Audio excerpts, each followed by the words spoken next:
second, several options for improving. I'm just going to bring my screen forward. Options for dealing with providing extra finance to African countries, including through the for COVID-19 and sustainable development going forwards. And this was one of the options which we looked at, whether the debt sustainability framework is worthwhile. And your interview with us was really helpful in that. So this is where we wanted you to be part of this discussion, Dr. Wa. That's good. I like the citation of this Professor Christoph Trebeck. Trebeck, yes. Trebeck. Yes. His point is valid, is similar to ours, so that we should really combine asset and liabilities in the analysis. Yes. But the IMF's reason of not using asset analysis is ridiculous. Right. Yeah. Actually, there are balance sheet, public sector balance sheet data already compiled by the IMF's fiscal department. Right. So they should have the data. Yeah, they should have the data. And if they're asking for data, they could just ask for that extra data. There's no reason why not. Right. Ask each government to compile. Exactly. Yes. When you go in for the analysis, why not? I mean, that's the point of the country visit, is it not? Yes. They have regular Article 4 consultations. Exactly. They can ask the data. Yeah. Yeah. So the point is building public assets can provide a cushion for debt issues in the future. Yeah, exactly. Yeah. So I think what we'll try and do for the audience is, because many of them will not necessarily know this information, they may not even know much about the debt sustainability framework. So we'll be asking a question at the beginning, a poll of the audience to understand the level of their understanding. And then we'll be able to kind of pitch and say, and make sure that we don't get too technical, or we get technical if we have to. And that will be useful. So Dr. Wa, I'm wondering which questions should I focus at you specifically? First, I will talk about IMF's DSF's problems. Okay. That was covered in your point 3 in the section below. Yeah. And I will address from the asset liability side. Then I will talk about China's role in Africa building public assets, including addressing bottlenecks in infrastructure. And then 4, I will talk about China's experience in the 1980s and 90s. So I think that is the question 5. Yes. Excellent. That sounds very good. All right. Okay, so I will, we'll wait for, hopefully Brian and Ma will be joining. I think Brian is an expert on IMF's DSF and updates, the new updates, revisions. Maybe he could introduce the framework to us, but also in some ways, Ma would also know about this. So let's see. Hopefully they'll join. So who will be speaking first? Well, that's the question. To be honest, I'd rather ask a woman to speak first between you and me. But then, yeah. I can speak first. You can speak first and then introduce me. But I'm just moderating. I'm not the expert. I need water. Yeah, I'm just going to get my notebook as well. Everything okay, Rosie? Yes, everything's good. The live stream's up. I'm just going to stay on your profile now rather than having to go back onto mine. Yeah, that's okay.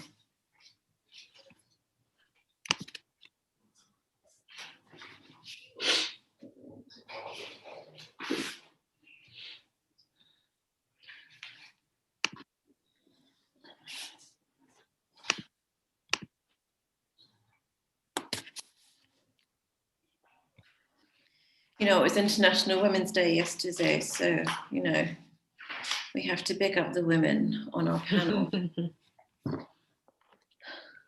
Especially also after last week having 3 men. No, that's true. I forgot that we had 3 men last week. So yeah, we haven't yet got an all-female cast star list, but maybe we'll get there. You never know. Right.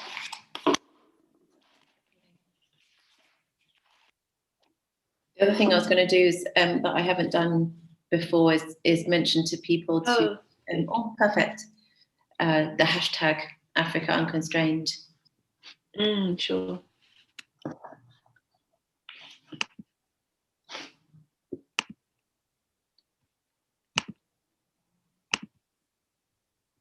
Hello, Brian. Welcome. Hi, Hannah. Good morning.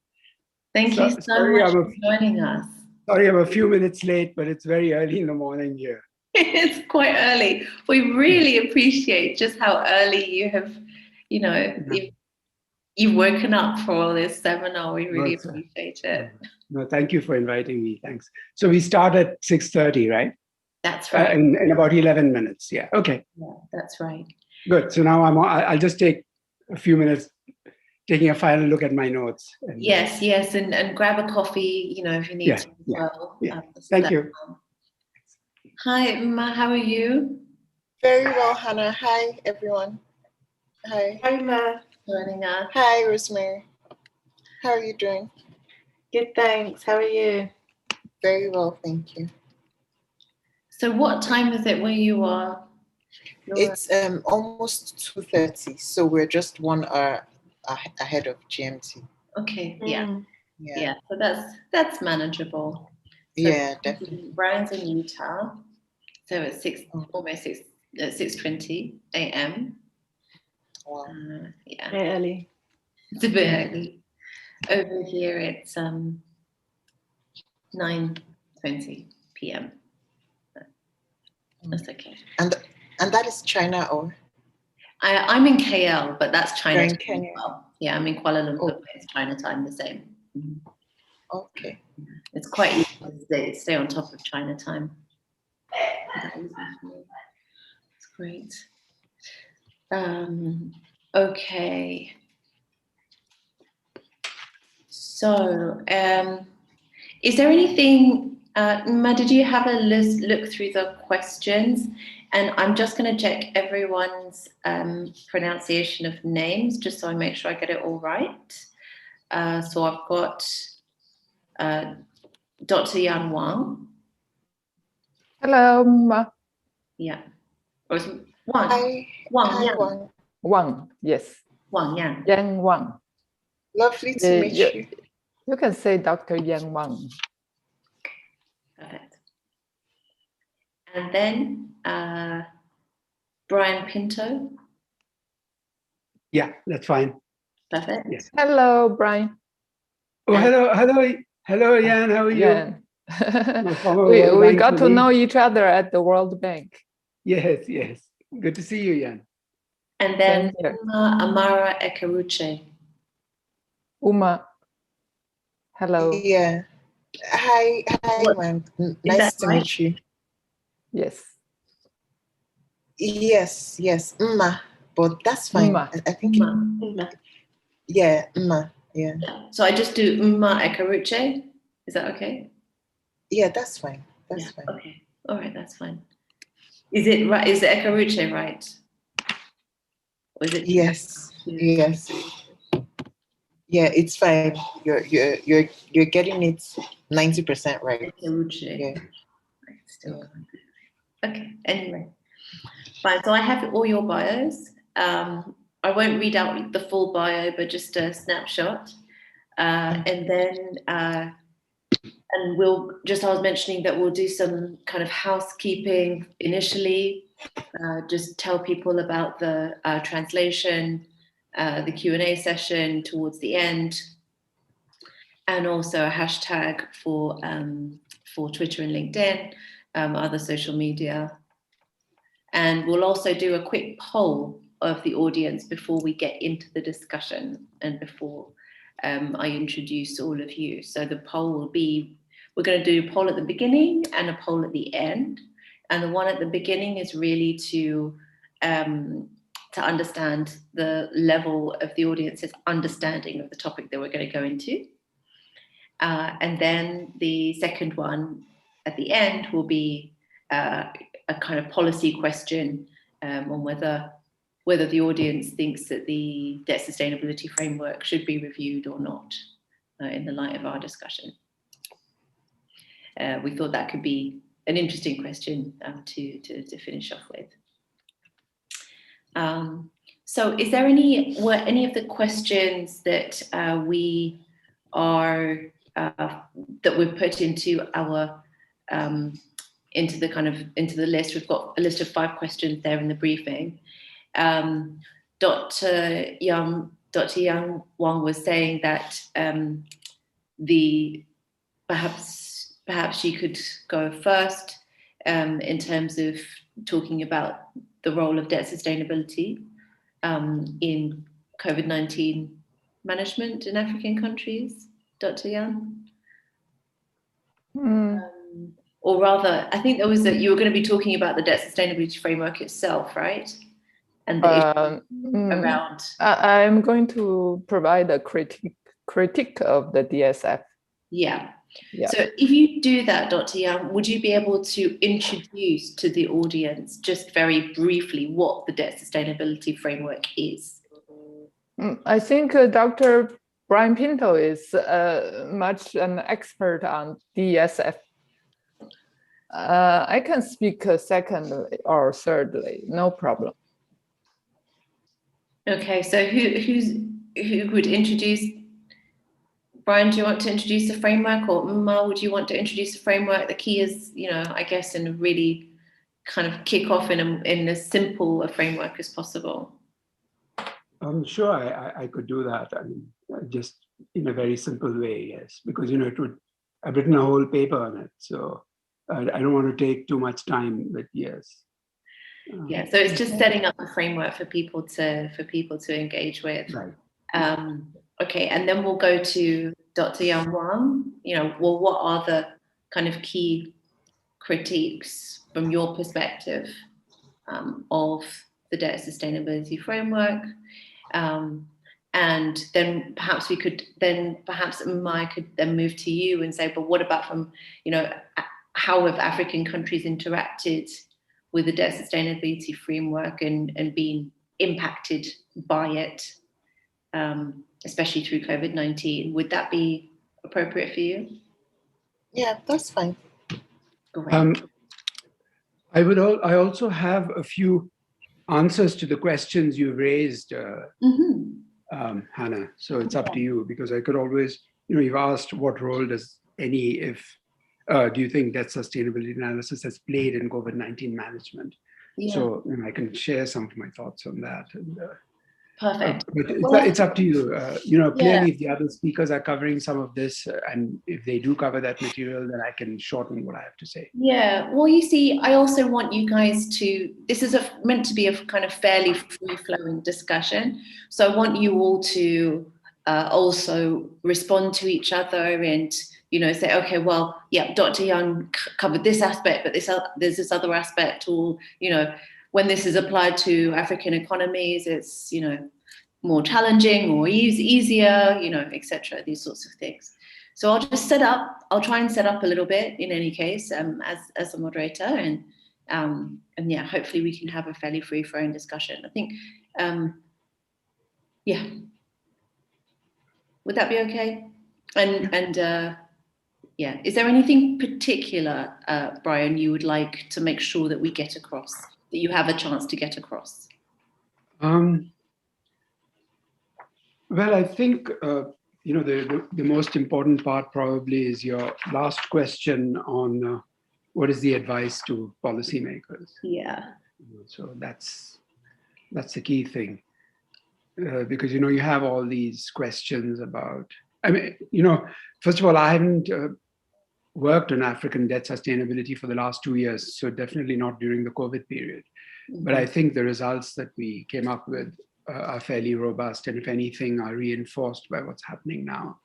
Mm-hmm. And it raises all sorts of questions about things like, where are the bankable infrastructure projects? If infrastructure is such a serious bottleneck, this has always been a question. Mm. The regional integration agenda. I remember during the spring meetings, I think it was during the spring meetings in 2018, Dr. Kim, then the president of the World Bank, Jim Kim, was saying, why are people investing in Swiss government bonds at negative nominal yields? Why not invest in Africa? Indeed. So that's telling you something either about risk-adjusted returns in Africa, or perhaps just the idea that people don't know enough about Africa. Mm. But then you even have the South African government pension fund not investing in Africa. So you have these. That was the case at that time. I don't know now whether they are, because rates of return to capital are so high in Africa. Why aren't people investing there? I have a few thoughts on these. I certainly think that this is a key part of what needs to be done in Africa, on the de-risking side. And I can give a few anecdotes, a few country anecdotes. One from Kenya, Hannah, based on my work there. Something on Mozambique, Nigeria, Mozambique with its hidden debt and those sorts of things. Oh, yes. Yeah, the Trebish. The natural resource wealth, why isn't it being well managed in Africa? I mean, the lessons are so well known by now, from other countries' mistakes, and why haven't they been learned in Africa? Mm-hmm. These are some of the vexing questions. Sure. These are some of the things, where Africa can get its own house in order and start driving the agenda rather than waiting passively for the World Bank and the IMF to be, or the donors to be telling them what they should be doing. Right. Now, this was definitely the state of play when when we were doing this high-level panel report for the African Development Bank. Yeah. Which was released in June 2017, and now the 3.5 years have gone by. So yeah. Okay. So yeah, we will have. Does that sound interesting and relevant to you? It is. But just to also mention that we will have other webinars, and we did have one, for example, which was focused on an African monetary fund, and so sort of from the perspective of the African getting its own house in order. So this is more a specific question of the appraisal of whether debt sustainability analysis really sure that end of the discussion, the structural end. So yeah. I think there's no reason why we shouldn't kind of mention all those things. Most of the time. But the key point, Hannah, based on my experience, is that you cannot separate the debt sustainability agenda from country risk and the growth policy agenda. They're intertwined. This is what experience shows from Latin America, from India, from anywhere. You cannot, even now in the Eurozone, you cannot separate debt sustainability agenda from the growth policy agenda. These two things are interlinked. Okay, well, we'll be debating it all. Should we begin? Yes, I'm just going to quickly make a few notes for our technical team who are also online. So Yika and Elsa, can you please just make sure that when you're recording, can you hide non-video participants? So you're just recording the people who are on video. And I'll quickly check the interpretation. So Sherry and Monica, I just want to make sure that you can hear me and that I can hear you. Great. And Akile, I just want to make sure that I can hear you and that you can hear me.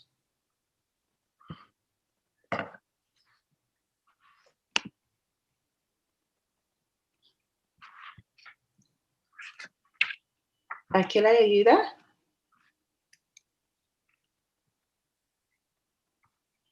Oh, wonderful. Excellent. Okay. So we're ready to start then.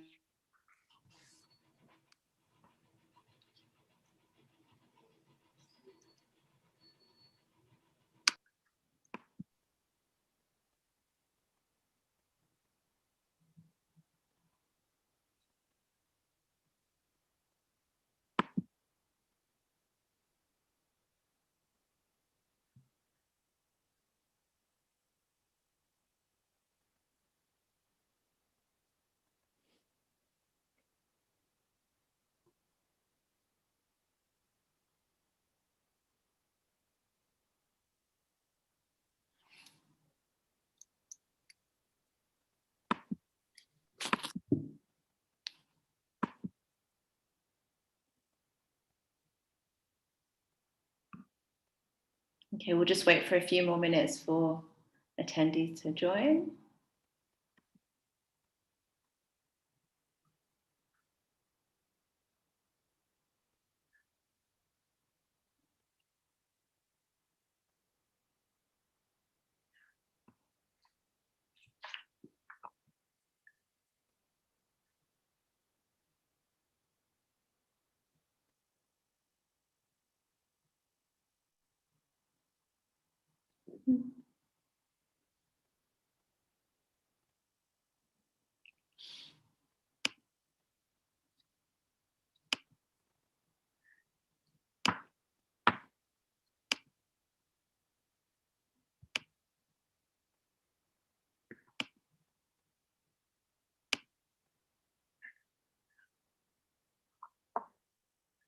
Okay, I think we'll kick off.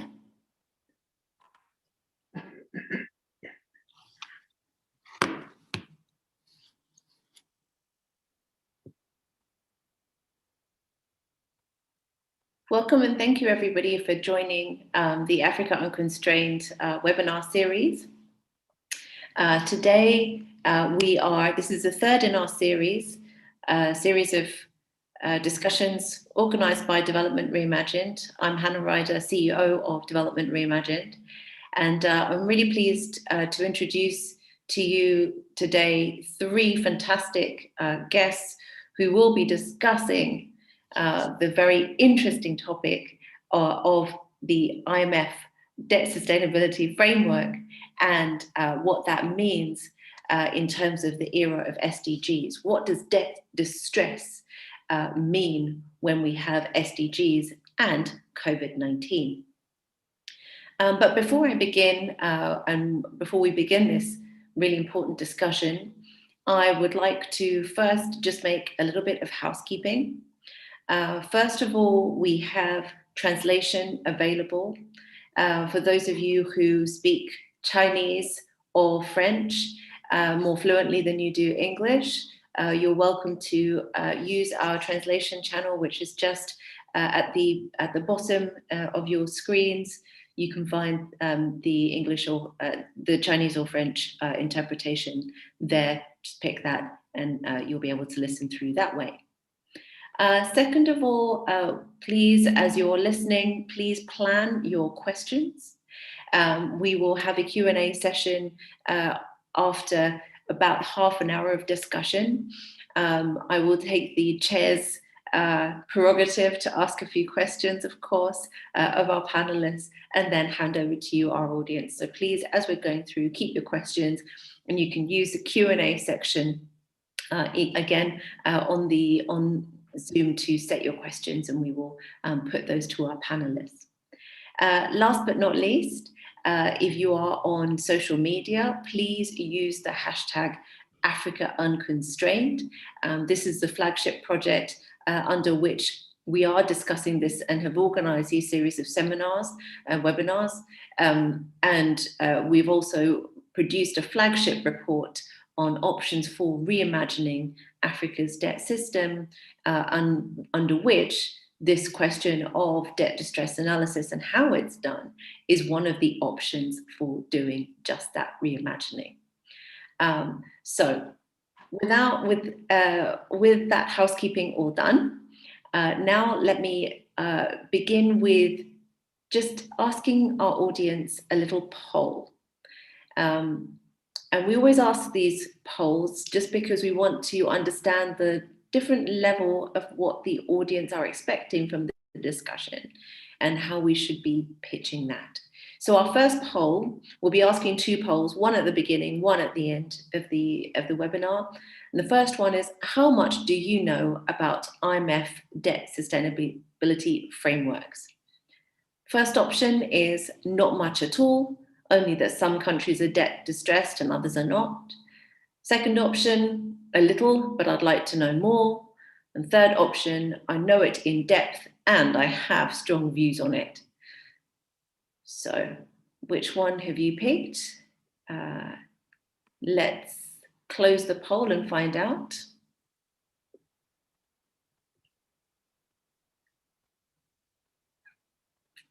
Okay, we have actually quite a few who are, we've got a kind of a tie between those who know a little but want to know more and those who know it in depth and have strong views on it. So I think we could probably, I think that should hopefully be helpful for our panelists in thinking about how we will pitch the discussion. And so let's begin. Let's go straight to our panel in order to actually begin. So I have 3, as I mentioned, I've got 3 fantastic panelists here with us today. I'll begin with Dr. Yan Wang, who is a senior academic researcher at the Global Development Policy Center at Boston University. She's also the senior visiting fellow at the Institute of New Structural Economics at Peking University, and also an academic committee member of the International Financial Forum. She previously worked as a senior economist and a team leader in the World Bank for 20 years, and she also coordinated the OECD Development Assistance Committee and China Study Group for 2 years. And she's written several books, dozens of papers and country reports, and also received several awards in economics as well. So we're really pleased to have her with us today. Thank you, Dr. Wang, for joining us. We also have Dr. Brian Pinto, who is the former senior advisor at the World Bank, former chief economist at Emerging Markets at GLG in London. He's joining us very early this morning, so we're really grateful to him for doing that. But most importantly, in terms of this debate, between November 2015 and September 2018, he served as advisor to the African Development Fund's Policy Innovation Lab and consultant to the African Development Bank. And he worked specifically on the development and debt sustainability implications of concessional development finance for African countries, and also was one of the main contributors to a report in 2017, a high-level panel report on reinvigorating African concessional finance, transforming trust in the African Development Bank into influence. So he's also written several books. His second book in particular, again, is very relevant to this discussion, How Does My Country Grow?, which was published in 2014. So thank you also, Brian, for joining us today. And last but not least, we have Ms. Ma Ekeruche, who is a research fellow at the Center for Study of the Economies of Africa. She's joining us from Nigeria. She runs a column, Your Nigerian Economist, on Steers Business, Africa's leading business publication, and has focused in her work on public finance, macroeconomic management, and she's been working with Brookings, United Nations Office on South-South Cooperation, Southern Voice, Africa Portal, and was awarded the IMF Youth Fellowship in 2020. So we're really pleased to have Mo with us as well today. Thank you all for joining us. So let me put a few questions to you all to kick us off, and try and set the scene a little bit, if that's possible. It's a challenging topic, that's for sure, but a really, really important one. Now we know our audience say that they know quite a bit about the sustainability framework. But maybe those who are watching this later might not. So Brian, perhaps you could give us an introduction on the debt sustainability framework and the one that is kind of constantly in use, which is the IMF's framework, and how that works. Thank you. First of all, thank you, Hannah, to you and to Rosemary for inviting me and accommodating me by starting 30 minutes later.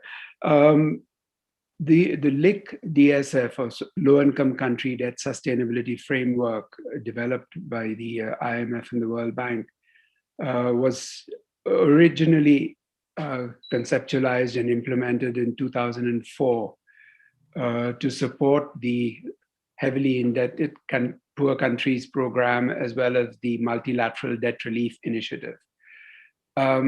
Its focus is, at that time, the original LIC DSF was largely on what you might call debt distress episodes in relation to publicly guaranteed external debt.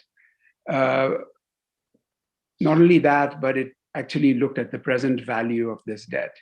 Now, this was entirely appropriate at that time because most of the debt was owed to official creditors, and it was at very low interest rates.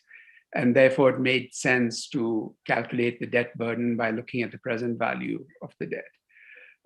Now, this framework was basically used right up to the end of 2017. In the middle of, starting in the spring of 2016, the IMF decided to do a significant overhaul of the LIC DSF, to take into account the need for a greater emphasis on public debt, on the new realities of more market-based finance, vulnerabilities related to foreign exchange, reserve adequacy, etc. So the intentions were good, but eventually when they produced the new framework, it was hard to distinguish from the old one because the emphasis was still very much on debt distress with regard to the present value of public and publicly guaranteed external debt. Now, they also brought in public debt, so because you have a domestic component to it as well. But in terms of looking at debt distress, they've come up with these thresholds linked to what they call debt distress episodes. For example, on the external side, it tends to be IMF-centric. Arrears to the IMF play a big role. Mm-hmm. On the public side, they look at what they call financial repression and things like that. So this is basically the framework. It's updated. There is a little more emphasis on public debt, but there's no fundamental change from the old framework. The same. It was essentially an updating. It was not, in my view, a significant overhaul. Now, Hannah, do you want me to stop here, continue with the first question that you raised, or come back to it later on what role it has played with regard to COVID-19? Yeah, well, I think that would be a good question. I mean, how many countries, what have countries become more debt distressed according to the IMF over COVID-19 period, and what does that really mean in practice? Sure. Now, COVID-19, first of all, in economic parlance, is what you would call an unanticipated exogenous shock. It was completely unanticipated, not just in Africa, but for the whole world. No one expected a pandemic until around, it was declared a pandemic about 1 year ago at this time by the WHO. So no one anticipated this. It's different, for example, from a terms of trade shock. It's closer in its effect to the consequences of climate change on drought in Africa, on agriculture. So it's more of a humanitarian disaster. Now, what would we expect from COVID-19? Obviously, two things immediately. First, the fiscal deficits are going to deteriorate. Secondly, growth is going to slow down. Both of these are going to worsen public debt dynamics. And then you're going to have some spillovers into possibly higher interest rates, and second, into current account deficits. So the question is, has it worsened debt sustainability? Yes, the short answer is yes, because, and the reason for that is that debt sustainability, especially public debt sustainability, had already become a major issue already, I would say, by the spring of 2016, so 5 years ago. It was clear that public debt dynamics were beginning to deteriorate in many of these countries. And certainly by the fall of 2017, the IMF had accepted this, and it was also released a paper in the spring of 2018, where it acknowledged there were serious problems with debt sustainability, and was already beginning to talk about debt restructuring even before COVID-19. Yes. So now, the only thing I've seen on the most recent numbers, because I'm sure they'll be doing an update for the spring meetings, but in November 2020, the director of the Strategy, Policy and Review Department of the IMF was interviewed, and she noticed in LICs, in low-income countries as a whole, roughly 50% of them are now either at high risk of debt distress or actually in debt distress based on the LIC DSF. So the situation has been deteriorated. Just one final point. Has the LIC DSF been used to model the impact of COVID on debt dynamics, either by countries or the World Bank and the IMF? I don't know the answer, but my guess is that the effects of COVID have not been separated out. My guess also is that the impact on spending is easier to measure than on revenues or growth, which are also crucial.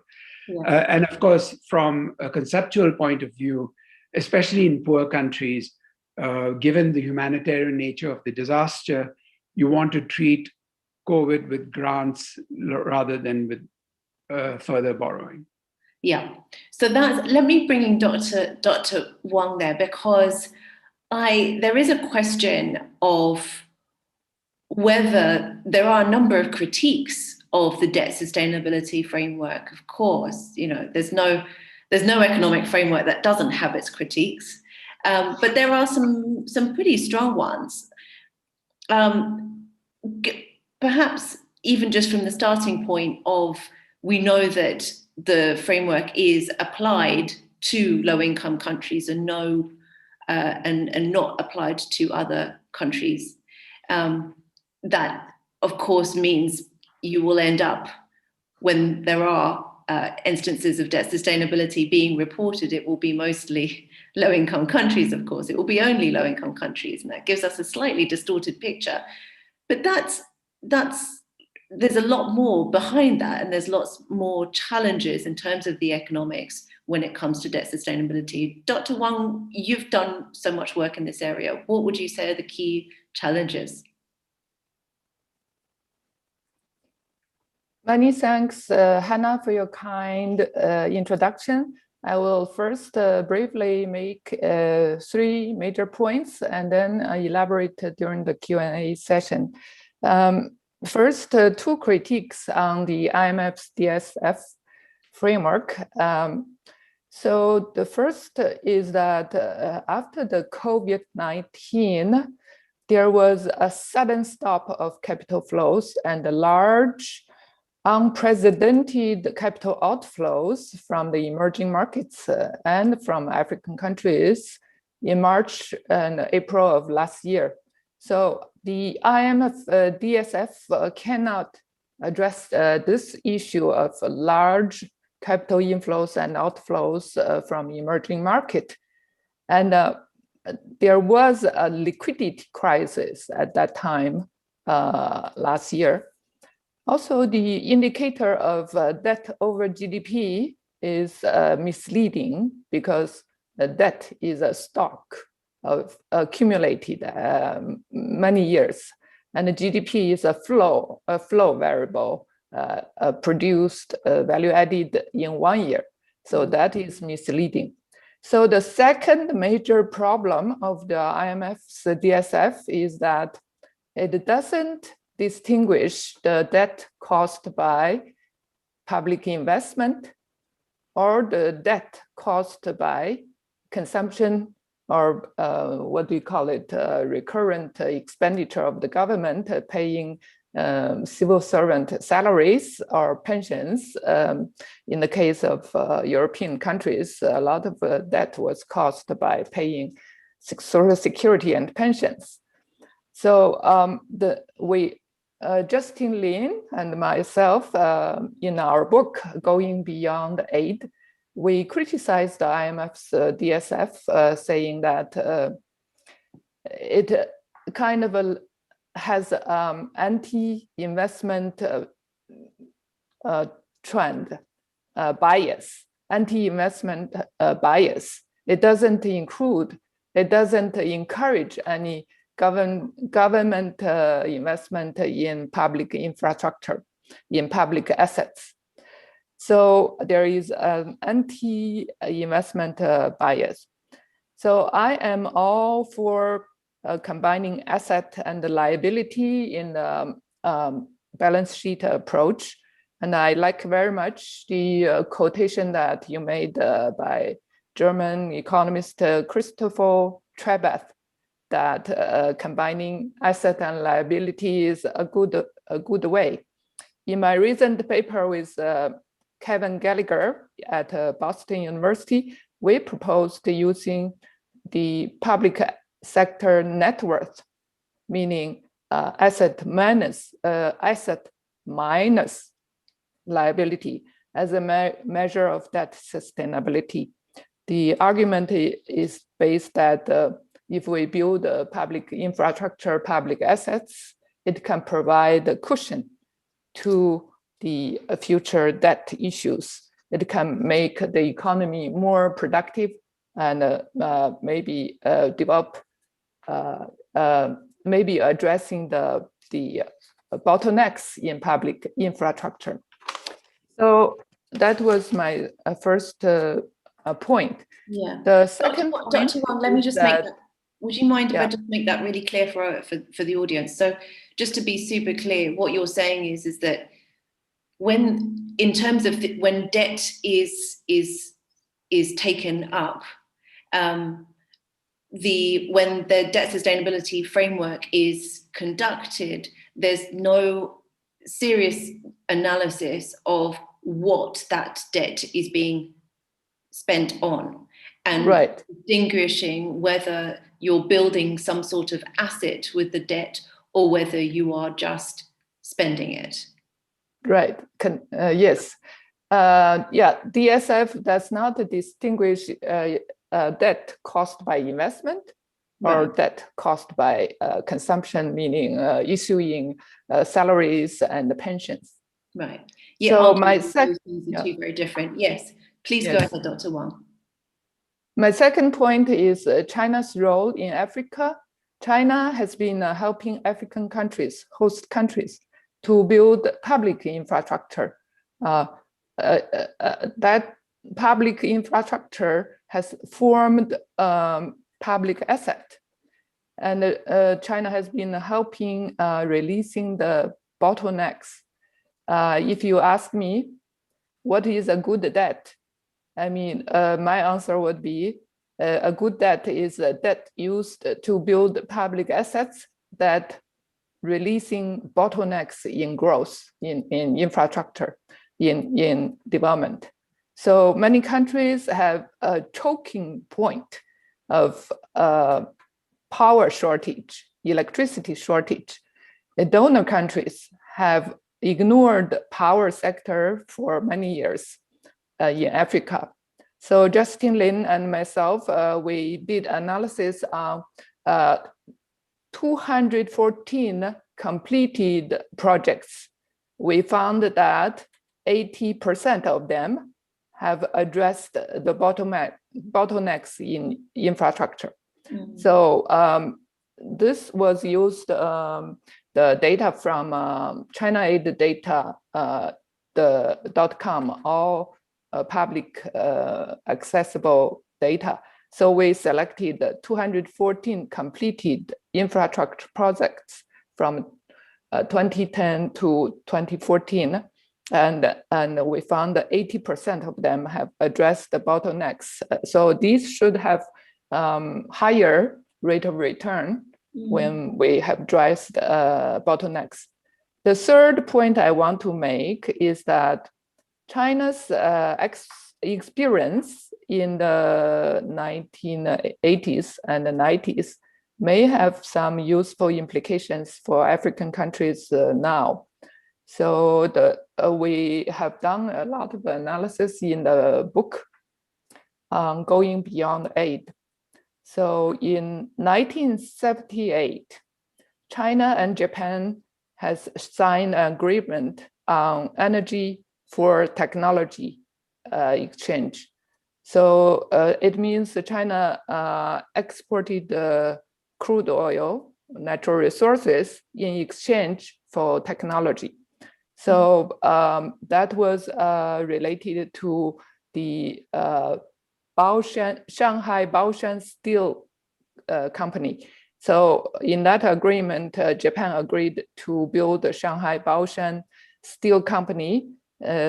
All the equipments completed projects, and China exported the crude oil to Japan in that agreement.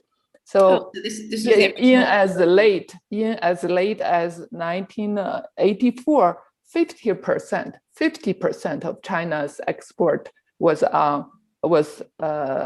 exporting crude oil and natural resources and agricultural. Did you have a question?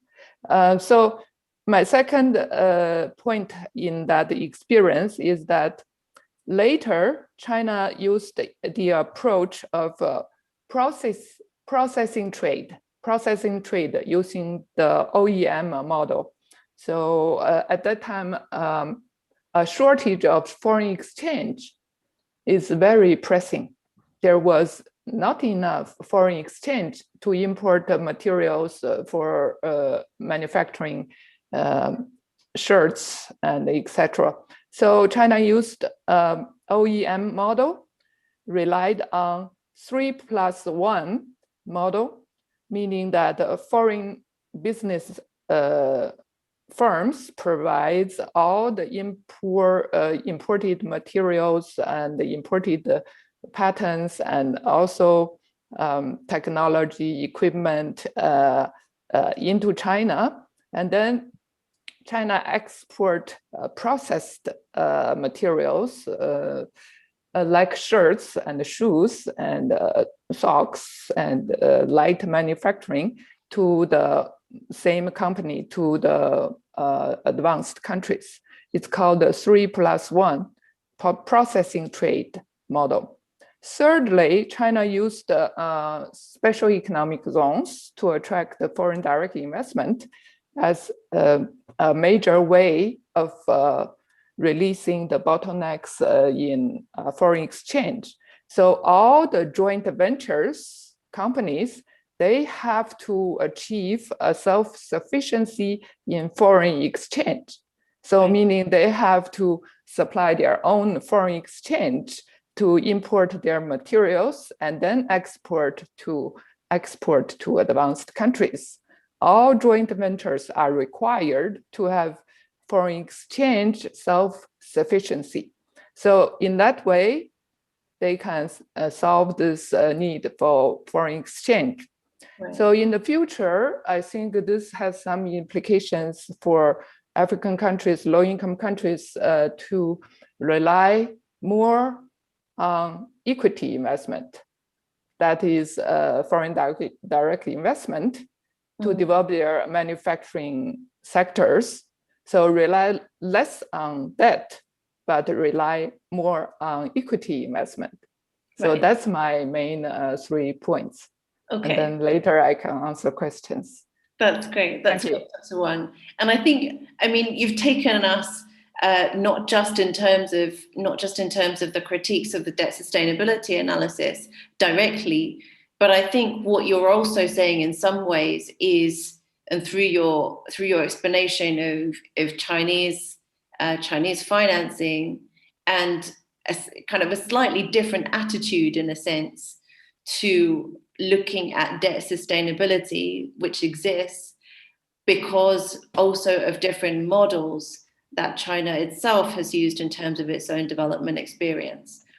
And that model, from what I can tell you're saying, is that model did include things like natural resource-based loans, which have been seen as, very controversial, including by the IMF, in terms of being able to manage those flows. Yet they were obviously fairly successful for China. And then beyond that, also looking at how you transition from international debt towards international equity, foreign direct investment, how you use that in the best way. These are long-term questions, right? Yes. Ma, what's your view in terms of, right now for African economies, what are African economies thinking in terms of the debt sustainability framework? What are African leaders thinking about debt sustainability framework? And is it working for African economies, would you say? Okay.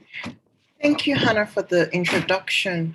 And, great points mentioned by Dr. Pinto and Dr. Wang.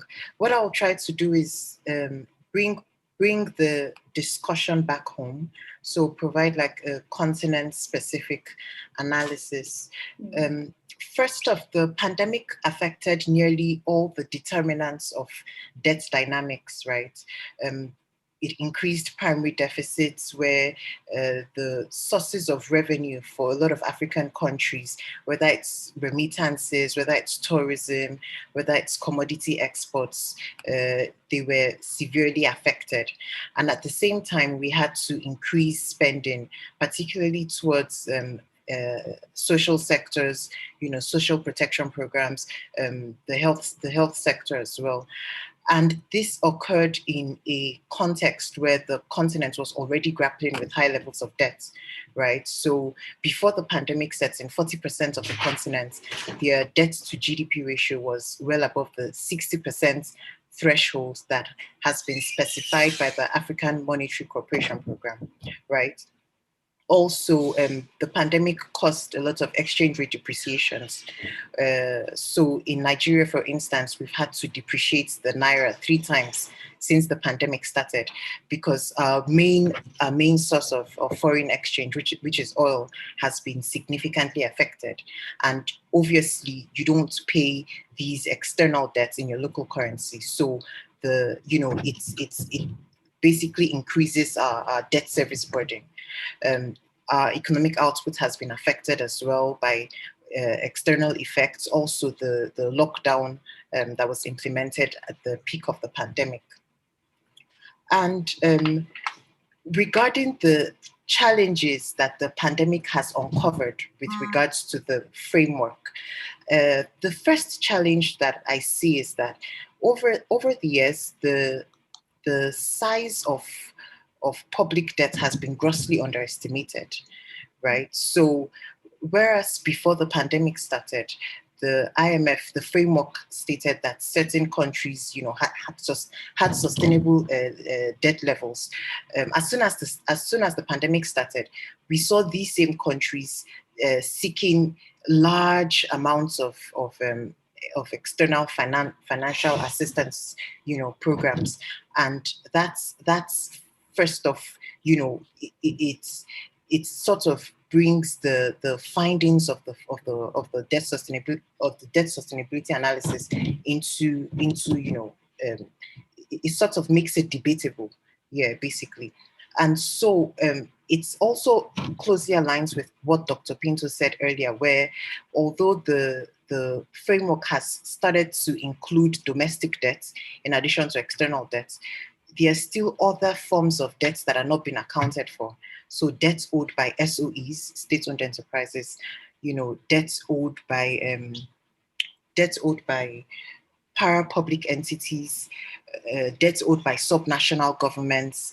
Private external indebtedness is also becoming a huge issue in the continent, and also the use of extra budgetary funds which are not accounted for by the framework. Another point that is very important to note, and I think which Dr. Wang earlier mentioned, is the heavy focus on the debt to GDP ratio, right? So I'll give you a typical example. Nigeria, for instance, our debt to GDP ratio is below 30%, which to an extent seems sustainable. However, we currently spend 93% of our revenue servicing debts.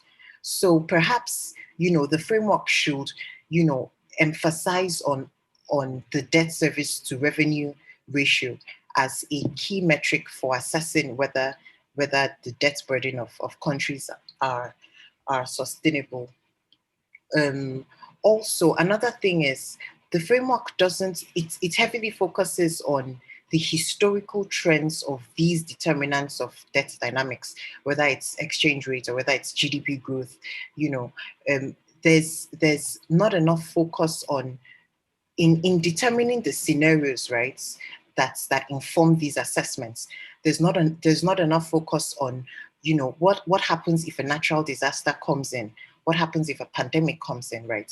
Even though these are extreme scenarios, we've seen that it is possible, and if these scenarios are incorporated into the framework going forward, it would help countries that are invested in putting forward better debt management strategies to plan better.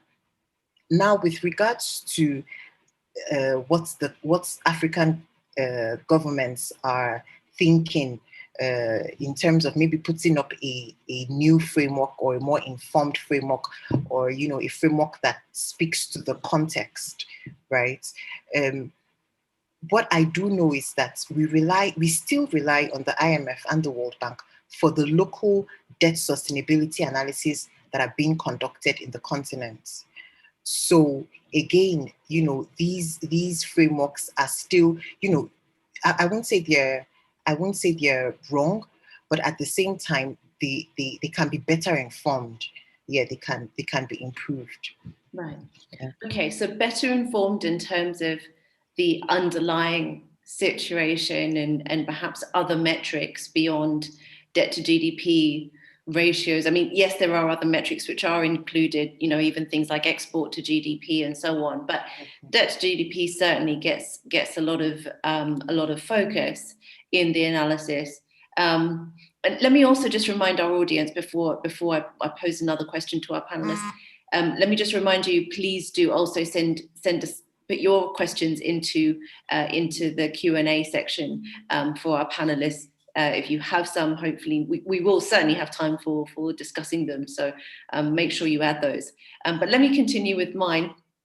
I guess one of the other critiques of the framework is how does it marry up with future needs for finance? And I think it comes back to some degree to what Dr. Wang was saying in terms of the asset side, or investment into infrastructure. It comes back to what you were saying, Umar, as well, in terms of, well, what is sustainable? What do we mean by sustainable debt?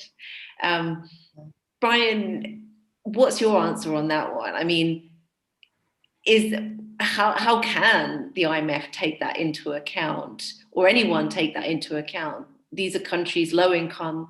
Of course, they're going to need more finance, and they have less strong institutions in terms of banking sector, etc., to be able to generate that finance internally. So there's an external financing gap. How should the debt sustainability framework be adjusted to account for that? Or is it just not the right tool? Should we be looking at other tools? Thanks, Hannah. First, let me if you don't mind, just make a few observations on Dr. Wang's comments, and because I think it's important. I don't think that looking at the ratio of public debt to GDP is that bad. The question is how you do it. I think the problem is a conceptual one in the way it's incorporated in the LIC DSF. I like, I'm much more partial to the sort of framework that Ms. Ekeruche laid out. Where you do the traditional sorts of public debt dynamic analysis, looking at primary fiscal deficits, looking at real exchange rates, interest rates, contingent liabilities from state-owned enterprises or banks to get a fuller picture of what's going on.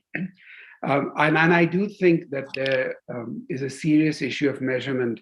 If you really wanted to go down the path recommended by Justin Lin and Dr. Yang, I think just to have information on these assets would be a major challenge. The lack of data is a serious issue in Africa, and when you don't have good measurement, it's better to, sometimes you get more robust results from simpler frameworks rather than from more sophisticated frameworks. So actually, right now the IMF LIC DSF is a black box. I mean, you put in these variables and outcome these thresholds and these scenarios. But you really want to ask, what are they expecting in terms of real interest rates, growth rates, and that sort of thing. So in that respect, I also would say that I don't think that China is the best model for Africa. China has completely different governance. It has tremendous bargaining power, which it has used extremely well. When I think of China and India, the country where I grew up, China has certainly used its bargaining power to attract FDI and technology much more effectively than India has. And I think, clearly it has done very well. But Africa, we tend to talk about Africa, but really there are many countries there. And there's an issue of fragmentation and small size in many cases. I also think that one of the major issues in Africa is the misuse of public resources. We have to accept that. When we visited several countries when we were doing this work for the African Development Bank. And for example, in Uganda, there were concerns expressed about the ability to select and implement public investment projects well.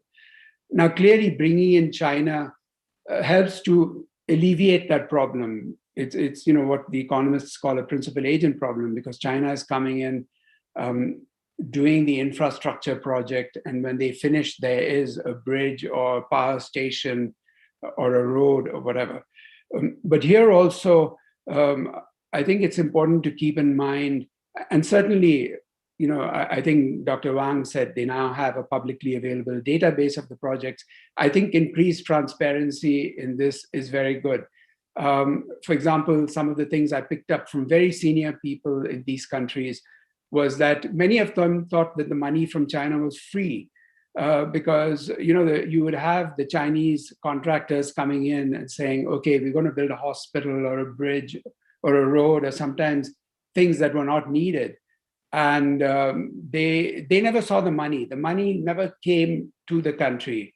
The money would go directly from the China Development Bank or whatever to the contractor. And of course, then the country would get the bill to pay the debt. So I think while certainly it's very valuable to have China doing infrastructure in Africa, let's be absolutely clear about that. I think there needs to be a lot more transparency in the pricing of these projects, in what it's costing in terms of pledging natural resources, and in terms of using that model. Because let's not forget that these countries already have a balance sheet which is in difficulty because of the misuse of public resources. And I think that perhaps, well, first of all, there are two issues in Africa. One is there's a lot of country heterogeneity. The LIC DSF may be good for a small group of very poor countries that have no market access and that rely heavily on official funding. But I think for the other countries, more and more the experience from Latin America is becoming much more relevant. Mm-hmm. The so-called good debt that Dr. Yang was mentioning, and which is mentioned in the title of the webinar, is not new. There was something called the fiscal space controversy in Latin America, right, where Belize Tilly and Luis Servan and others had written papers, in fact, done a book saying that it didn't make sense for the World Bank and the IMF to insist that Latin American countries increase primary surpluses in order to place public debt on a trajectory, on a sustainable trajectory, because this forced them to cut good investments, in infrastructure, good public investments that had long-run payoffs, which would support future growth and taxes. Mm-hmm. So in effect, you were shooting yourself in the foot by doing this. But as it turns out, the balance sheet, the existing balance sheet also has to be taken into account. And if you have credibility problems in how you've managed inflation, or you've had past defaults, the market is not going to be that forgiving. And, if you then, because the immediate impact of investing even in good infrastructure projects is to raise the debt to GDP ratio. The payoff might take 25, 30 years to come down the road. Exactly. So in fact, in the short run, interest rates could go up and create problems for you. Yes. So the first step for Latin America, and I believe also for the African countries, is to restore credibility in the management of the public finances. And then they can start talking about good debt. Right. In terms of there are a number of different economic points of view on whether interest rates will necessarily go up if you do increase fiscal spending, and US being the latest example where it doesn't necessarily. And these are debates which continue between economists. I guess the question is to what degree these issues, the ones that you point to, Dr. Pinto, are necessarily confined to low-income countries, and certainly confined to African countries. I mean, misuse of public resources happens everywhere, and public debt to GDP ratios above 60% are also very typical, and especially in COVID-19 times, they're typical. So, but what is unique with regards to low-income countries is that they need to grow, and they do need infrastructure. So let me put that question to Umar again, Sorry, Hannah, I hadn't quite finished on that.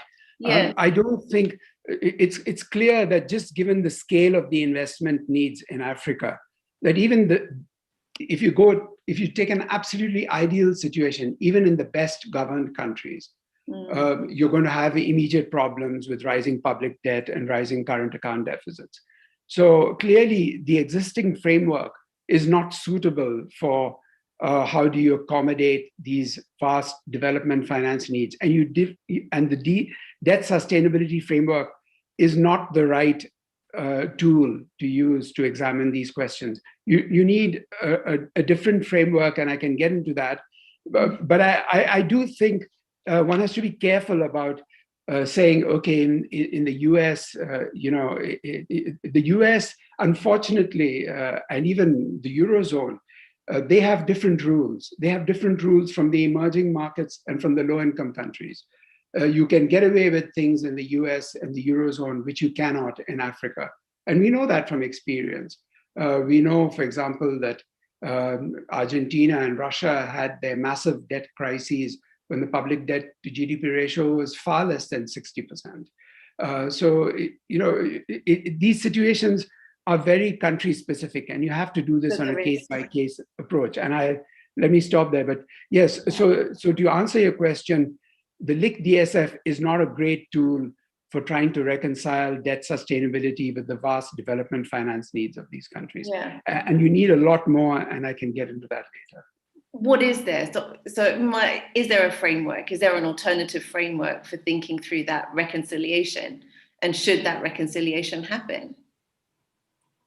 Well, I know there's a framework, the Country Policy Institutional Assessment, CPIA, So there's the debt policy rating that assesses the quality of debt institutions, your debt management institutions.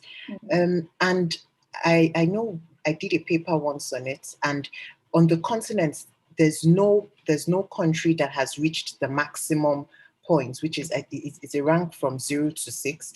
There's no country that has reached 6. I think the highest country is ranked 4 on that scale.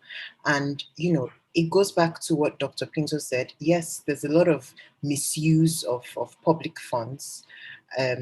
First off, there's some debts that are not being reported. They are unknown to the federal government, right? So there are subnational governments that borrow, without the guidance of the debt management authority, without the knowledge or the guidance of the federal government, right?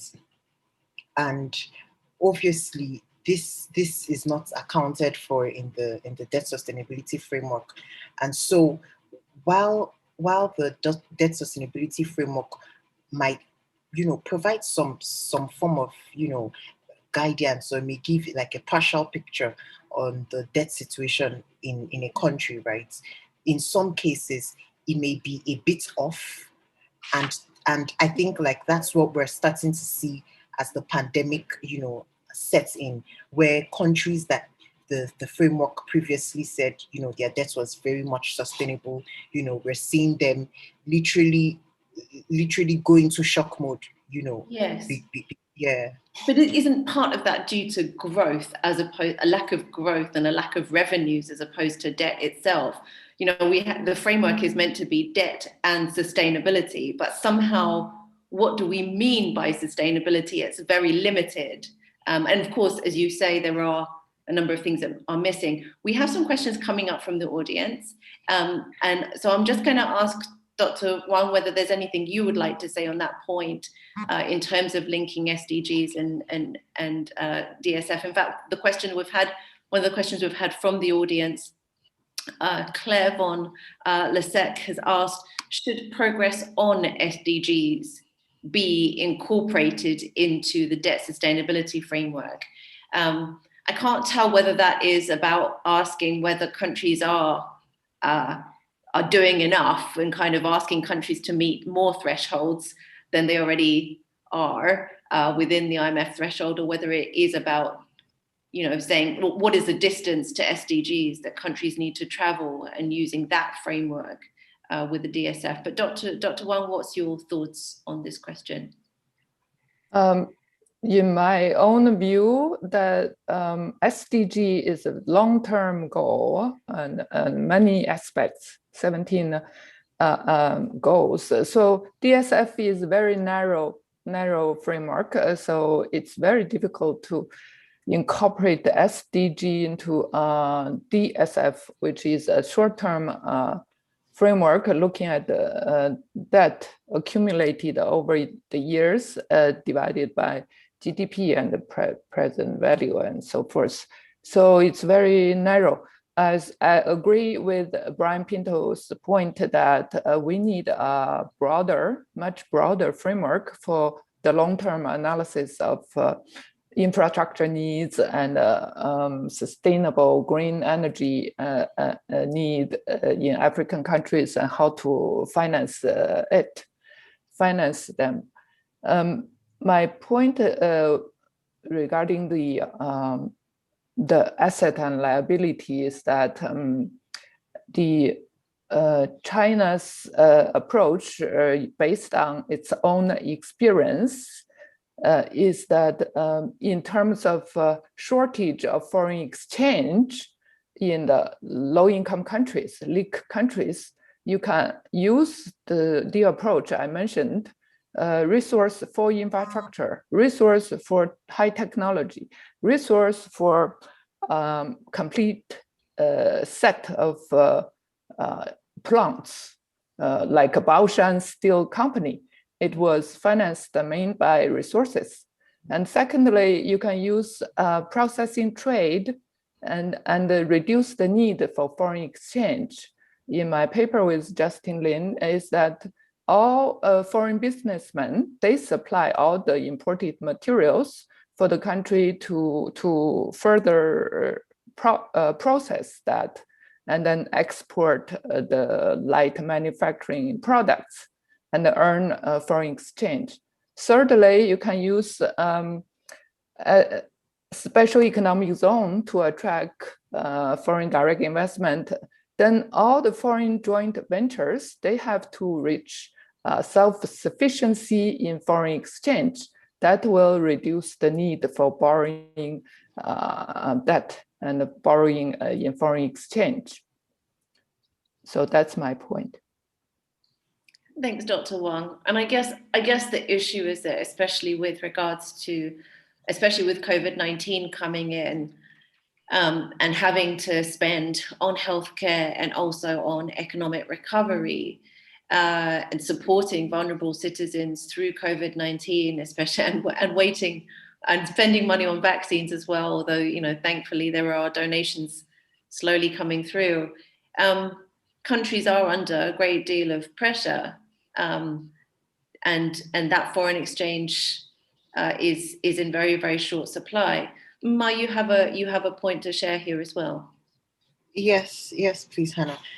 So with regards to what policymakers can take home, I think debt for equity swaps are becoming more popular. I know Dr. Wang earlier mentioned, you know, debt swaps. You know, these are becoming more popular. In Nigeria, I know that in 2005 we had the debt for development swap with the World Bank and IMF under the Multilateral Debt Relief Initiative. So I think that's one approach that policymakers on the continent can take. Then also with regards to the resource for infrastructure, resource for technology arguments that is being put forward. So I'm going to be speaking from the debtor country perspective, right? While that may be great for the creditor country, what usually happens is that there's no spillover. So rather than provide these loans to the debtor government and allow their human resources, you know, their companies use these loans and you know, develop or build this infrastructure, right? When you do the sort of bargaining that is being done by you know, with China and a lot of African countries, there's very little room for local workers to gain expertise. You know, there's very little room for them to even be employed, right? So a typical example is in Abuja here in Nigeria, the China Civil Engineering Corporation, they are the ones involved in, you know, rebuilding the airports or upgrading the airports. They're also building, you know, train tracks, right? And while that is good, it ensures that in some cases, it ensures that the debt is actually being put to good use, because then the creditors that are borrowing these funds, they are following up the implementation process, right, of the funds.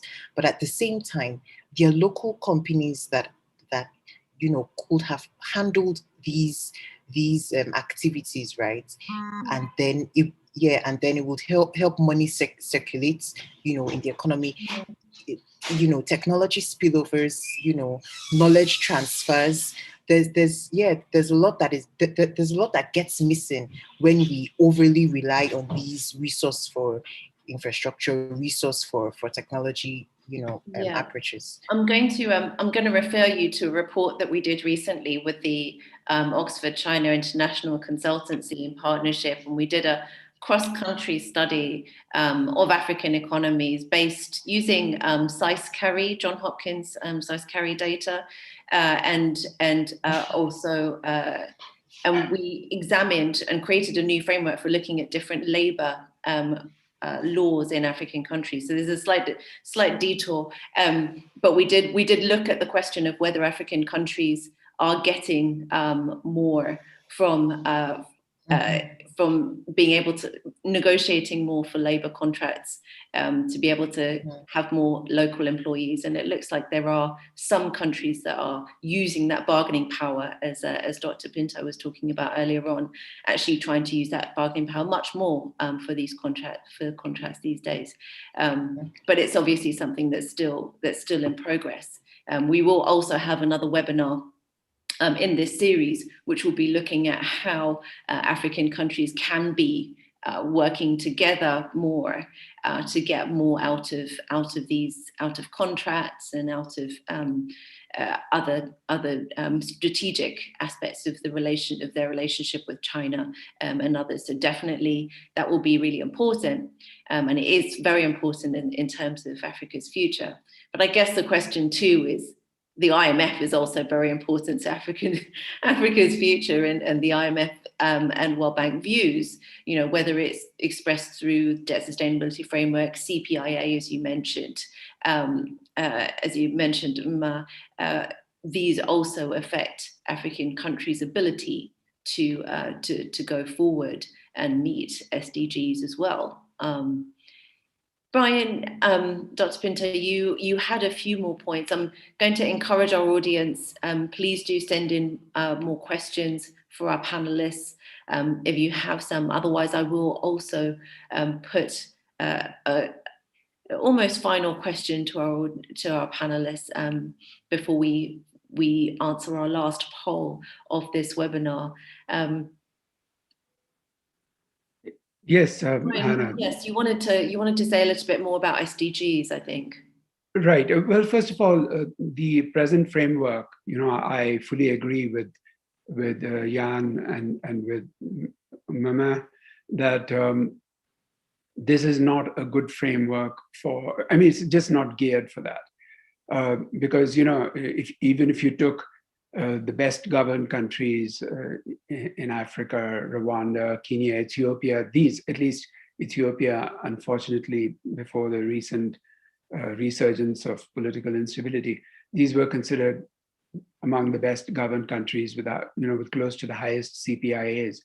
It's clear that their investment needs are so huge that you're going to cross those debt thresholds, and you're going to be in a state of debt distress. So the point here, though, is that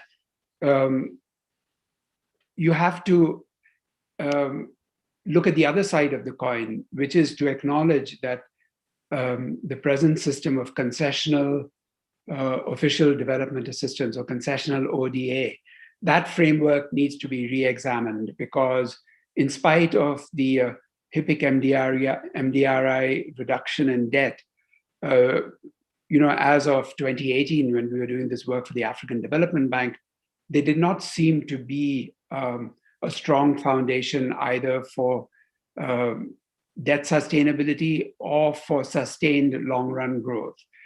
And so the question is, why isn't this working? And essentially, we proposed three things. One was that the investment needs are vast, and you cannot rely on market finance for these investment needs. At the same time, for many African countries, except the poorest ones, the market is now determining the marginal cost of borrowing through Eurobonds or through treasury bills in the domestic market, often at very high interest rates. For example, I understand that Côte d'Ivoire recently issued a 30-year Eurobond at 5% or thereabouts. So the question is, can we move away from concessionality, which seems to be overrated, to what we would call a moderately concessional framework for those countries that, where the marginal cost of borrowing is being determined by the market? And can you bring money forward? The trouble is that by definition, you need a lot of money upfront for the African countries. And one way of doing it is to take a portion of the grants that the African countries are now given and use that to securitize what we called a big bond. For example, when we did the calculation in 2017, at that time, the 30-year US Treasury yield was about 3%. And then if you took about $5 billion of the $45 billion in grants that Africa was then getting, so about 11% of that, and set it aside, you could use that to finance $100 billion upfront. So now you talk about $100 billion. You immediately raise the stakes. But at the same time, you have to recognize that there are problems with economic governance, with the misuse of public resources. And therefore, you need a stepped up policy dialogue. You need much more collaboration across the World Bank, the IMF, the African Development Bank. Right now, you have a lot of turf protection. You have a very fragmented approach. So you need better economic governance in Africa, and you need a stronger policy dialogue. So you need to have more money, but you need to raise the bar for access to this. And, essentially start a race to the top in Africa. Develop a more encouraging narrative going forward. And so you need this combination of money upfront. You need what we call an enhanced policy dialogue. And third, since the donors themselves have problems in their own countries, high unemployment in Italy and other countries, very high youth unemployment, in order to make this attractive to them, say, okay, we're not asking you for more money. We're just saying, take your existing envelope of resources and use it more imaginatively to engender incentives for better performance by the African countries. Now, I like very much what Meme said about the debt equity swaps. And in fact, Ethiopia is a good example. China has invested heavily there. We have all these infrastructure projects. And of course, we know that the payback period for these infrastructure projects could be 30 or 40 years. So would China be willing to convert some of its loans to Ethiopia into equity positions? Would it be able to use its good offices to have Chinese textile and garment companies invest in Ethiopia, to provide the other side of the coin, in order that these projects can then be seen as actually supporting long-run growth and taxes, and thereby contributing to fiscal solvency. So let me stop there. Yeah, absolutely. And I think there's plenty of Chinese policymakers, probably including and academics, including Dr. Wang, who would say that's exactly what China's doing in some ways, but maybe there's definitely scope for more. And I'm sure also plenty of African policymakers think that too. Okay, I'm going to ask you all one final question to finish off before we do our poll. And that will be, if you were to advise African leaders now what to do with respect to debt sustainability, the debt sustainability frameworks, if anything, what would you suggest they do? So not in terms of their own policies necessarily, but with regards to when they're speaking or working with the IMF or World Bank, but in particular IMF, what should they be doing? What should they be trying to get out of that relationship and the debt sustainability framework as it is? So Dr. Wang, could I ask you to kick off with that one? Oh, it's a very long and difficult question. So in my view, first, the countries should pursue and pursue multilateralism, including the Chinese government. They should support the World Bank, IMF's issuing more SDR. So for the IMF to issuing more SDRs and for the World Bank to issue more liquidity loans. Secondly, Chinese policymakers should reform their own foreign aid framework. Chinese policymakers should draft and pass, implement a foreign aid law, and including transparency, accountability, and sustainability requirements. Thirdly, for African low-income countries, they should think about less debt and more equity investment in their own country. Try to attract foreign direct investment to their own country using all forms of special economic zones and etc. Develop their own manufacturing and export capacity. with the export capacity, they can earn more foreign exchange. Thank you. Okay. All right. So take the debt sustainability analysis as given and focus more on equity. All right. How about yourself, Brian, Dr. Pinto?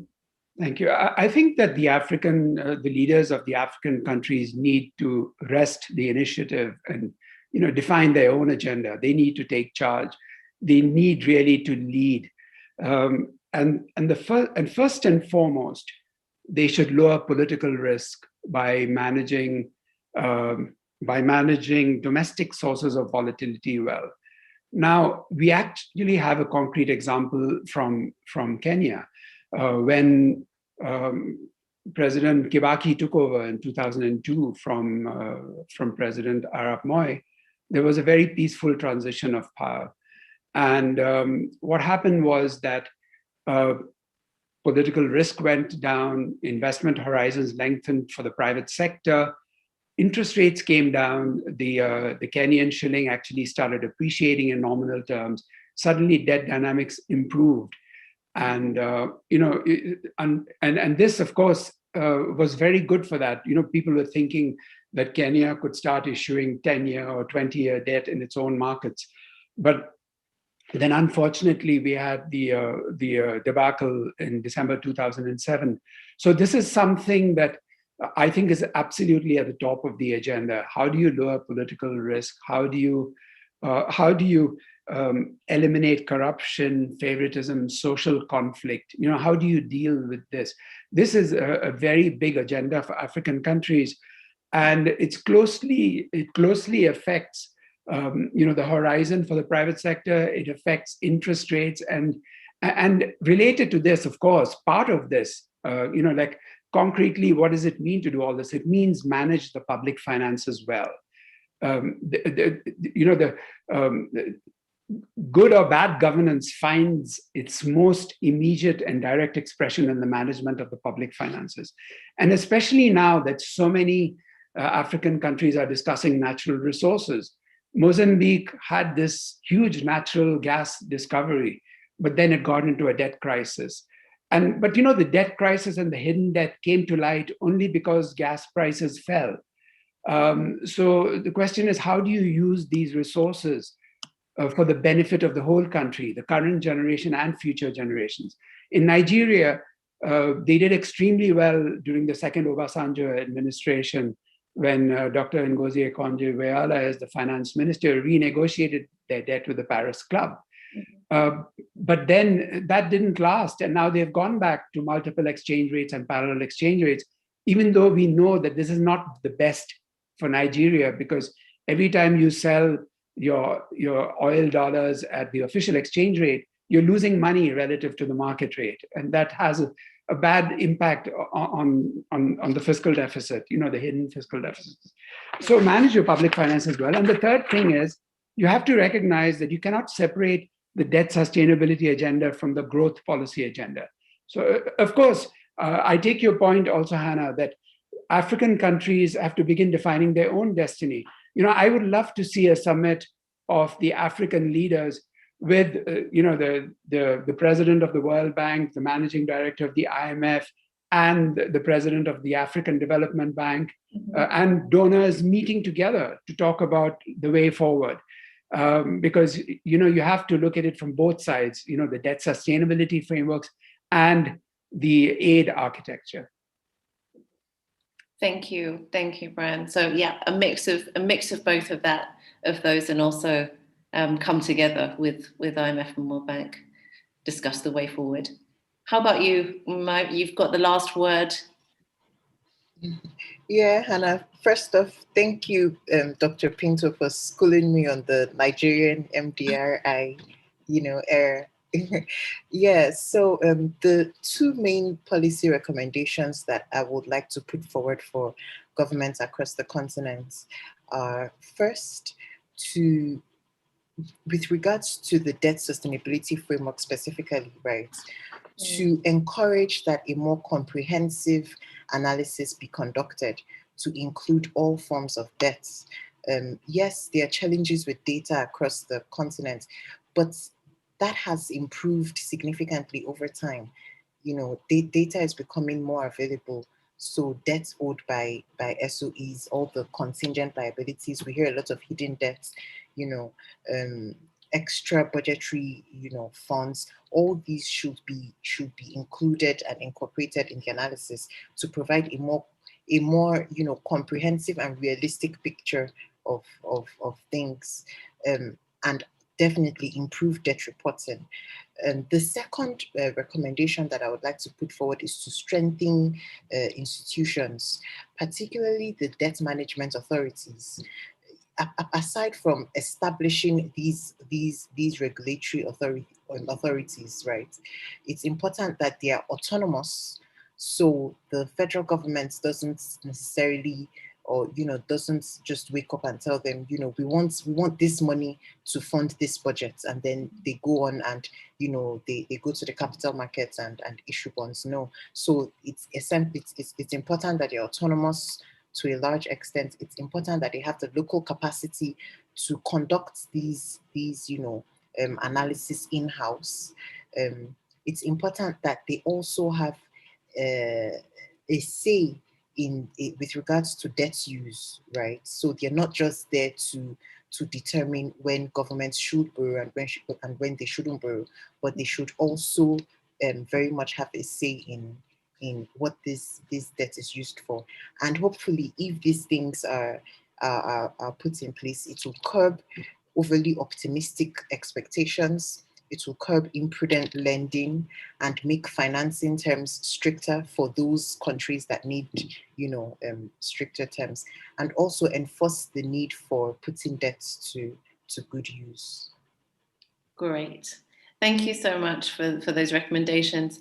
We were drawing, we found actually when we were writing a guide to debt in 20 African countries just recently, the Nigerian Debt Management Office seemed to actually be a really shining example of that transparency. Yes, we are. Certainly do encourage more countries to do exactly the same and, kind of grab that opportunity for sure. And maybe do what Dr. Wang said as well, not just look at liabilities, but also look at assets. And that could also be useful. All right. That brings our discussion to a close. I would like to now put our poll to our audience. Let's see what they think. You've given your opinions, panelists, expert opinions. Really grateful for that. Let's see what our audience think about the question of this seminar. In light of the SDGs, COVID-19 and Africa's financing needs, do you, our audience, think that IMF's debt sustainability framework should be reviewed? And you've got 3 options there. Yes, as soon as possible.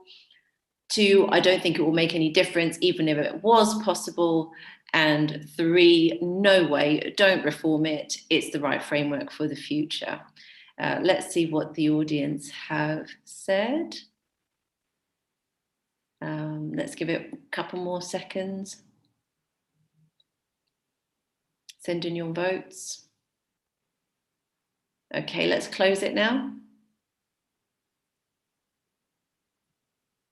Let's see what the answers are. Okay, right. We have a very strong view from the audience. Yes, the sustainability framework should be reviewed as soon as possible. 86% say that. And we have 1 saying, I don't think it will make any difference. And nobody thinks that it's the right framework for the future. Well, thank you, audience. Thank you for your engagement. And let me also say thank you again to our panelists for joining us today. Really, we learned so much from you, and it was great to discuss these issues with you. I'd also like to say thank you to the Development Reimagined team who've been putting this together. Really fantastic.